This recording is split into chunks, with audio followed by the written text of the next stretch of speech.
Good afternoon, everybody. This is Ajay Sharma once again, and this particular video, the objective, the purpose is specifically to talk about those who are businessmen, who are investors, who are high net worth individuals, and who want to migrate to various other developed countries like USA, Canada, Australia, or UK, or a good number of European countries. So we will focus on business and investor programs, options which are available worldwide. And to assist me in explaining these options is my colleague Pooja, who will ask me anything that she wants to ask me, as far as business investor program concerned. Good afternoon, Mr. Sharma. Good afternoon, everyone. So, here I'm again with my all doubts regarding the investor and business visas with you. So, I am starting with now. Why do established and not so established businessmen, high net worth and wealthy wish to migrate with their families? Well, primarily whether one is a businessman, investor, one is a skilled professional, somebody is doing a job, objective out of migration stays the same. Everybody is looking for a good quality of life. So one can have tons of money.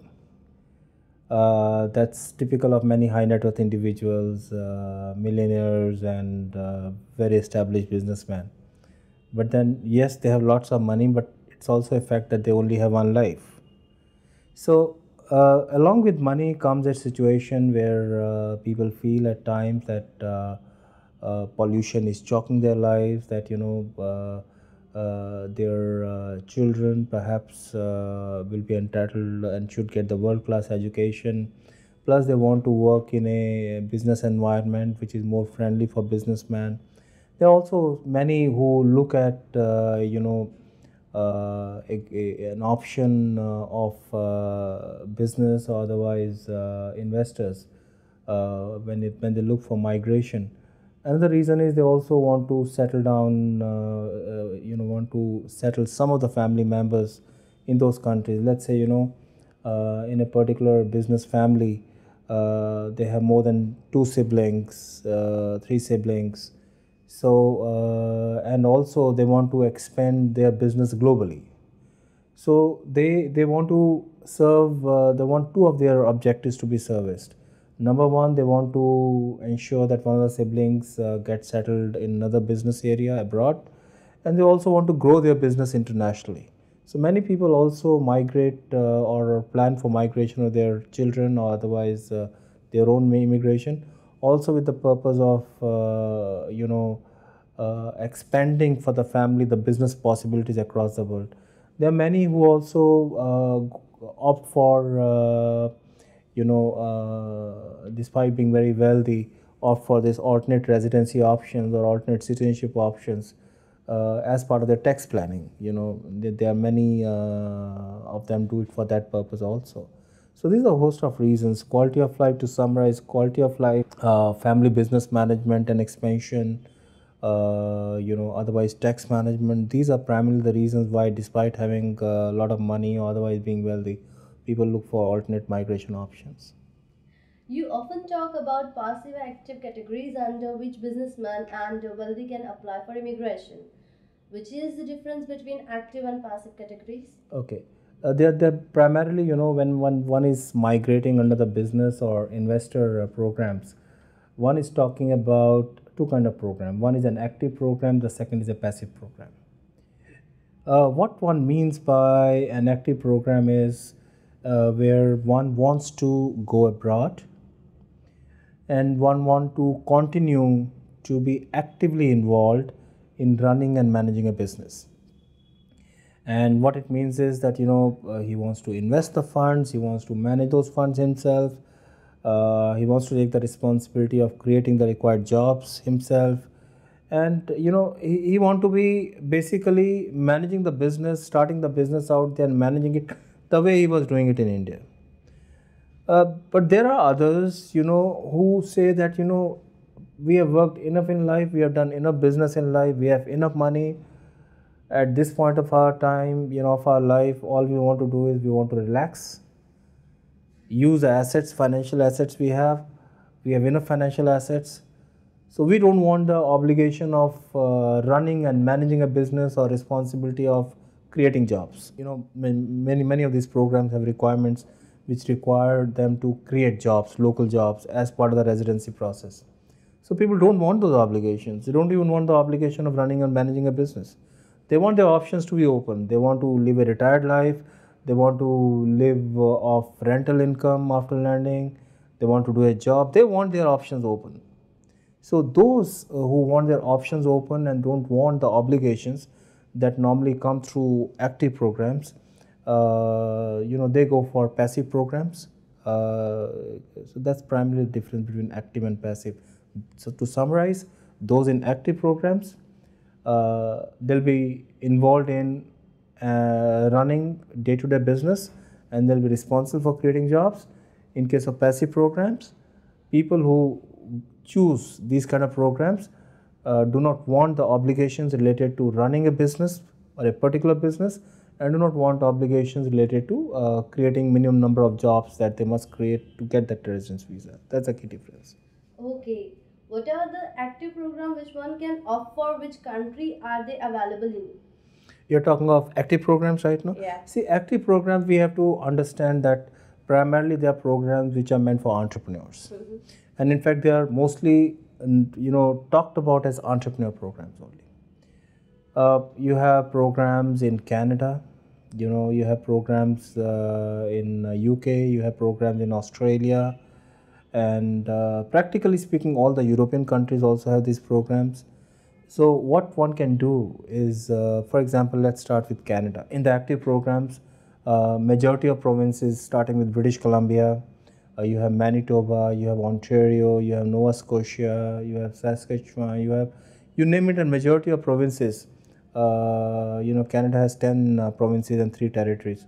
So majority of provinces want entrepreneurs to come to their province and invest a certain minimum amount, and along with that create a certain minimum number of jobs. So against that understanding, they give a choice of settling down in their province. One thing that I want to point out here, since we are talking of Canada, is that majority of Canadian programs, entrepreneurial programs, for example, they initially do not issue a residence visa straight away. Okay. So what they will do is they'll initially issue you visa for a couple of years. They call it work visa, but it's a visa that you can go and start your business with. Because when you file the application, you submit a business plan, and you say, I'll do this business plan, and these are number of jobs it will create. So they want to see that you actually, do that particular investment that you promised. You do the business that you said you might do, and you do create those jobs. So the key, requirements before they issue the visa to you. They want to see you actually doing that. So what they will do is they'll give you a couple of years of visa to actually implement that business plan, meet the obligations, and once they see you submit the evidence that you met those requirements, then they will nominate you for residency, and in due course, after 1 to 2 years of such nomination, you'll get residency. So route to getting a residency on the majority of these programs, that includes British Columbia, and Ontario, which are the more popular provinces, where people want to really stay. They go through this particular process, and initially the process is dependent on key factors. The invite, right stays with the province. So what you have to do is you have to make a business plan, or you have to submit an intention that what is the amount of investment you will do, what are the number of jobs you will create, which part of the province you will settle down in, and what business you will do. So these 4 key parameters, and then based on these parameters is they decide whom to invite. For example, in British Columbia, for example, it is very regular that they want to promote investment in provinces, in cities which are outside of Vancouver also. So many of applicants who go to smaller cities outside of Vancouver, they get an invite much faster than those who might be saying we'll invest a lot of money in Vancouver, because the government of the day wants to encourage investment in other cities. Okay. So such parameters, where you are investing, which city you are investing, how much you are investing, for example, they want the maximum investment. Mm-hmm. So if the minimum requirement may be $200,000, but you file a business plan which says that $200,000 which I'm going to invest. They have other business plans and other applications which are saying, somebody saying 800,000, somebody saying $1 million, somebody saying $2 million. So obviously they'll choose the investor, they'll choose the applicant who's doing the maximum investment, is creating maximum number of jobs. So from that point of view, you must ensure that you are catering to majority of these parameters to be successful in getting an invite. Once you get an invite, you can say that rest of the process will be 6 months leading to stamping of work visa for a couple of years, and then subsequently another 2 years you get to invest and start business, another 1.5 years leading to residency. Manitoba, however, is one province which offers you residency in all likelihood straight away. So that this 2 year work visa process you don't have to go through when you're applying to Manitoba, but rest the parameters apply even for Manitoba. Among the active programs outside of Canada, you also have Australian programs. They are provisional visas. They issue you basically visa for 4 years, and the process is same. Essentially, first you apply to a state with a business plan, what business you are going to do. Again, the same parameters: amount of investment, job creations, nature of business. Once the state nominates you, you apply for rest of the process, and you will be issued a 4 year visa. In those 4 years, you will go ahead and again meet the requirement that you promise them you will meet post visa. And once you have 2 or 3 years of financial statements of running that business available, then you will apply for conversion of status to residency, and that's how you will move. You have such a visa category in UK also. So UK Tier 1 entrepreneur visa, it requires an investment of £200,000, which is around 2 crores at least. And again, a similar structure follows. Initially, they issue visa for around 3 years, and you show that whatever amount you promised, you invested, you created those jobs, then give you extension for another couple of years, and in year 6 they'll give you residency if you are meeting all the requirements. So these are some of the active options available. You will see many of them on our website, which are outside of these also, and there are many European countries also who are offering, but they are basically offering in other ways, that you can open up a company there. Then after opening the company, you start your business out there, and that's how you proceed. And Abhinav provides a host of options for entrepreneurs who want to go under these active options. Okay. What are the essential eligibility criteria for making an application under passive program? Okay, so the passive programs are the ones, like I said earlier, in which the investors do not want these obligations, which I just not discussed in case of active programs. So primarily, you can starting with Canada. There's a Quebec Immigrant Investor Program which opens from time to time. It's open for a limited time, and then you basically invest the money in the treasury bonds, in the Quebec Treasury, and that's basically an investment of around 800,000 Canadian, which you do for a period of 5 years. There are some loan options available also. Again, details are available on our website. But currently that program is closed. It's likely to open up in near future. That's a very popular program, and we've been doing it for last more than 12-13 years, this particular program. And another very well-known passive program is the Hungarian residency visa, wherein you invest around 300,000 euros along with another 50,000 euros, which is 60,000 euros, which is basically the admin cost. So they give you residency straight when the process is smooth.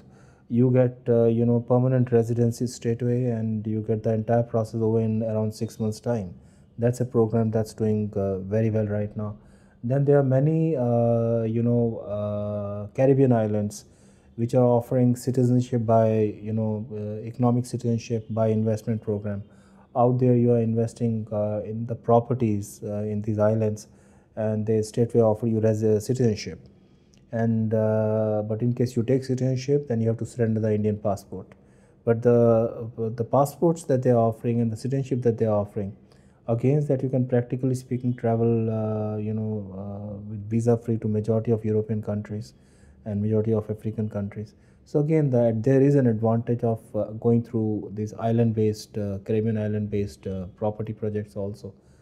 There are some European countries like Portugal, Cyprus, they are offering property-based investment passive options, but they are not that popular in India. Indians mostly prefer going to Canada or Hungary or otherwise.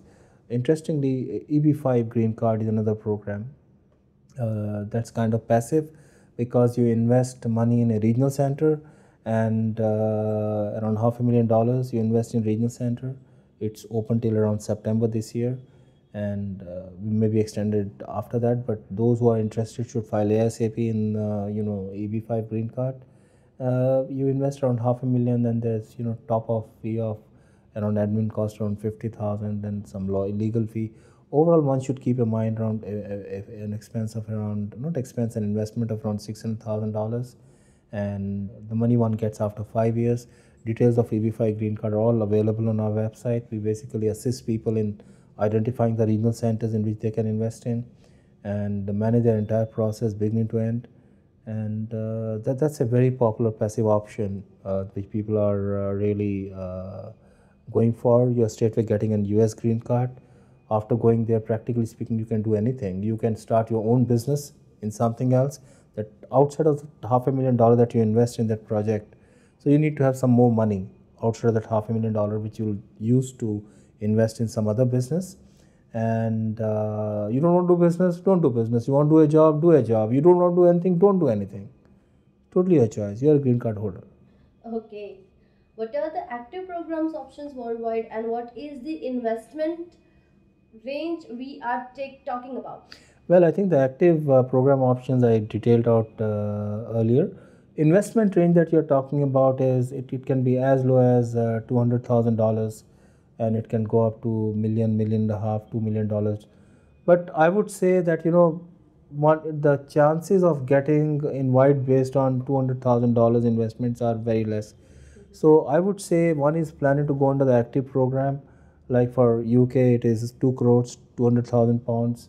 So one should, in my opinion, have a budget of somewhere around $500,000, around 2.5, 3 crores at least should be a starting point for anybody who's planning to consider migrating under active programs. Okay. What are the essential eligibility criteria for making an application under active programs? I discussed earlier, yeah, key parameters are the amount of investment that you are doing within a particular province or state where actually you're going to start your business, the number of jobs that you're going to create,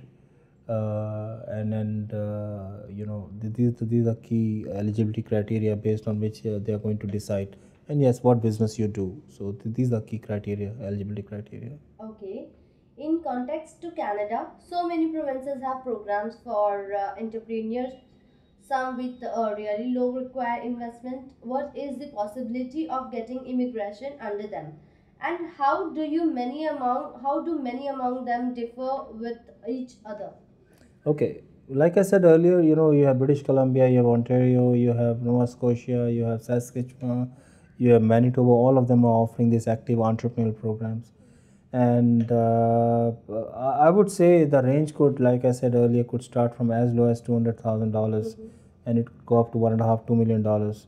And one should have an open mind, but basically one should looking for Canadian visa under an entrepreneur category. One should ideally look, in my opinion, for as a starting point of around $2.5 million, $250,000, around 3.5 crores to 2.5, 3 crores as a starting point.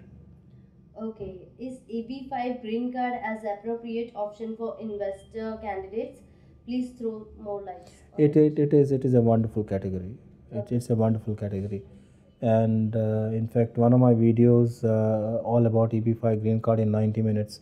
is one of the most popular videos on the subject on the web, and we get queries from world over.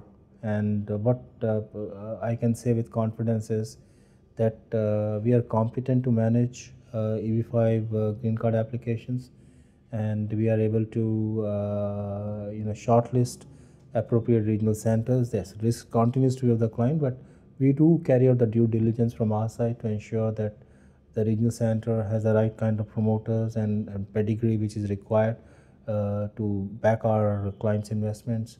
Then choosing the right lawyer and beginning to and help.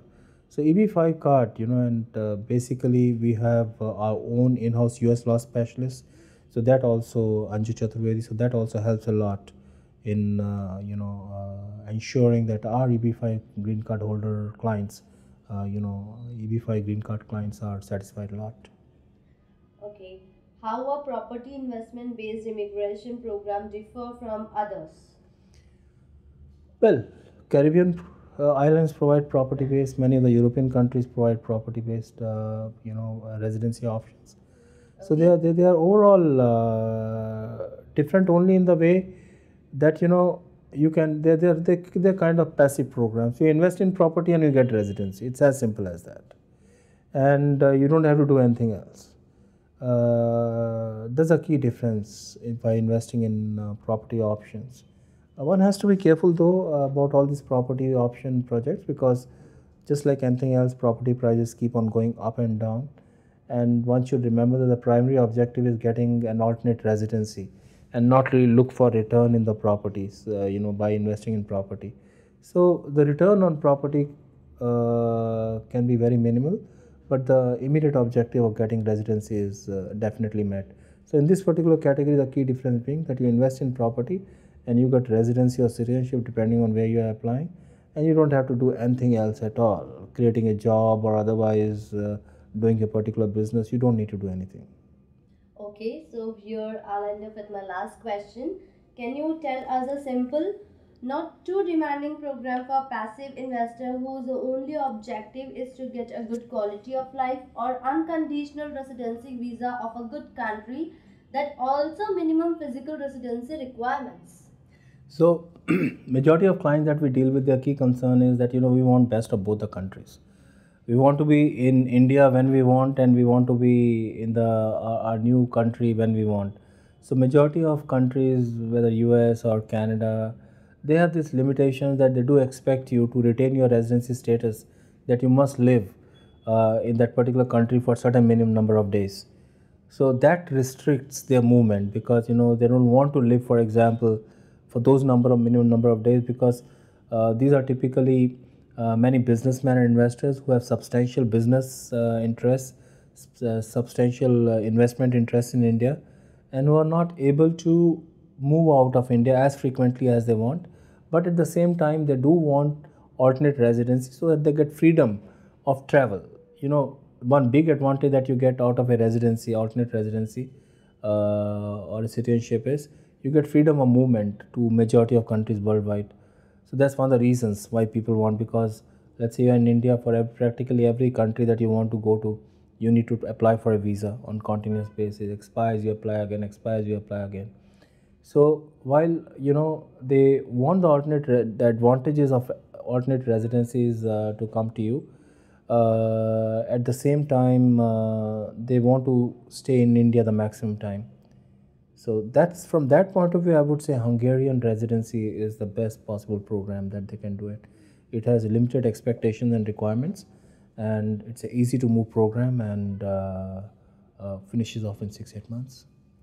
Okay, so thank you so much again, Mrs. Sharma, for your time. It's my pleasure, and all options of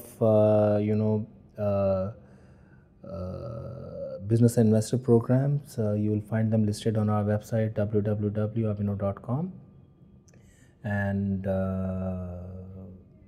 my ID is ajay@abhinav.com, and anybody can write to me, and I'll be more than happy to respond to any queries and provide personalized guidance. And I may add, we have a highly experienced network of propositions worldwide, and we have a highly experienced team, in-house team, which can manage business investor clients, because the requirements of these category of applications are very, very different. Not everybody consultant has that kind of infrastructure and staffing training. We have that at Abhinav. Thank you. Thank you so much. Thank you. Thank you. God bless.